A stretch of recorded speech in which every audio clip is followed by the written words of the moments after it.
खुलुमबाय। गिबियावनो नोंथांमोनखौ बयखौबो सोरजिदा क्रिएटिभिटी चेनेलाव बरायनायजों लोगोसे फुंबिलिनि गाहाम हामलायनायखौ बावहरग्रोनाय जाबाय। दिनैनि माखासे निउस आपडेटफोरखौ नोंथांमोननि सिगाङाव फोरमायथिना होनो आवगायनाय जालायबाय। नोंथांमोनहा भिडिअखौ नायनानै मोजां मोनोब्ला लाइक खालामगोन होनना आसा खालामबाय। लोगोसे इउटिउब चेनेलखौ दाबो साबस्क्राइब खालामाखैबा साबस्क्राइब खालामनानै लानो थाखाय गुरै खावलायनाय जाबाय। थ' बिदिब्ला जोङो भिडिअखौ जागायनोसै। गिबियावनो दङ दुलाराय बर' फरायसा आफादा मुलुगनां आइजो सान फालिदों।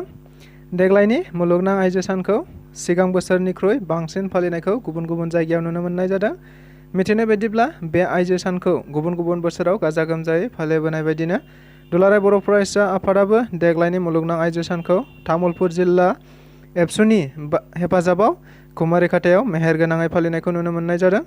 मख'जाथावदि बे मुलुगनां आइजो सान फालिनायनि गेजेरजोंनो दुलाराय बर' फरायसा आफादा बर'निनो माखासे गुबुन गुबुन बिथिङाव जाफुंसार आइजोफोरखौ मान बावनाय एबा बरायनाय जायो होननानै मिथिनो मोननाय जादों। जेराव सुलेखा बसुमतारीखौ लानानै गासै 6 जाफुंसार आइजोफोरखौ बरायनाय जादों होननानैबो खौराङाव मिथिबावनाय जादों।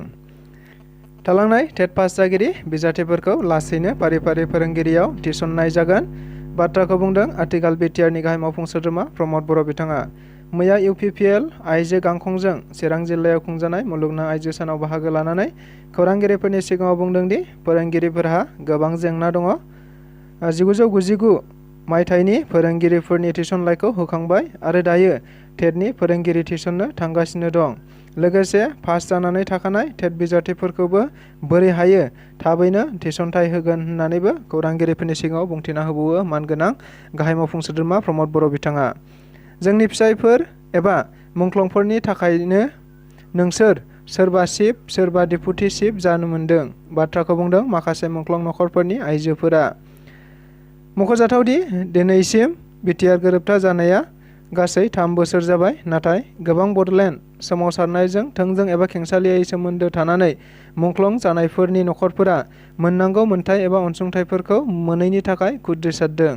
लोगोसे बिथांमोनहा खौरांगिरिफोरनि सिगाङाव बुंदोंदि मुंख्लंफोरनि थै होनायावनो सोरबा चिफ सोरबा डेपुटि चिफ आरो सोरबा इएम जानो मोन्दों। बेनिखायनो मुंख्लंफोरा मोननांगौ 5 लाख रांखौ थाबैनो होनो थाखाय खावलायो। लोगोसे जोंखौ प्रमद बर' बिथाङा थगायनो मोननाय नङा आरो थगायोब्ला पाप नांगोन, माब्लाबाबो सुखि संसार मोनजानाय नङा होननानैबो खौरांगिरिफोरनि सिगाङाव बुंथिना होबावो।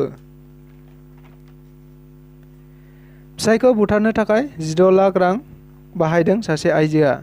मैया मुलुगनां आइजो सानावनो मोनसे मुगैथाव हाबा नुनो मोननाय जादों सासे आइजोनि। जाथाया जादों जगिघपानि सासे आइजोआ गावनि फिसाय इस्माइलखौ बुथारहोनो थाखाय 16 लाख रां होदों माखासे मानसि बुथारग्रा दुथांफोरनो। जेराव बै आइजोनि फिसायआ दिल्लीयाव थायोमोन। मिथिनाय बायदिब्ला बेफोर गासै खौरांफोरखौ मोनसे कल रेकर्डनिफ्राय मोननाय जादों फिसायआ। लोगोसे बिसोरहा 3 फिसाफोरबो दङमोन। मख'जाथावदि जाथायखौ बै आइजोआ सोरबा सेंग्राजों मोजां मोनलायनाय एबा फिसायनि धोन दौलतनि थाखायनो आइजोआ खालामदों होनना मिथिदों।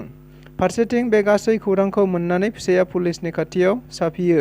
गुबुन फारसेथिं बै आइजोआ दायो गावनि मोजां मोननाय सेंग्राजों खारखुमाना दं होननानैबो खौराङाव मिथिबावनाय जादों। थांनाय बावैसो सिगां क'क्राझारनि थिथागुरियाव एनआरएल पेट्रल पाम्पआव पिस्तल दिन्थिनानै रां लांनाय सिखावफोरखौ पुलिसआ मैया खानो हाबाय। नंगौ, आथिखालाव जोंनि समाजाव बेबायदि फिसा फिसा सिखावनि हाबाया सोलिगासिनो थानायखौ जों बयबो नुनो मोनबाय थानाय जादों।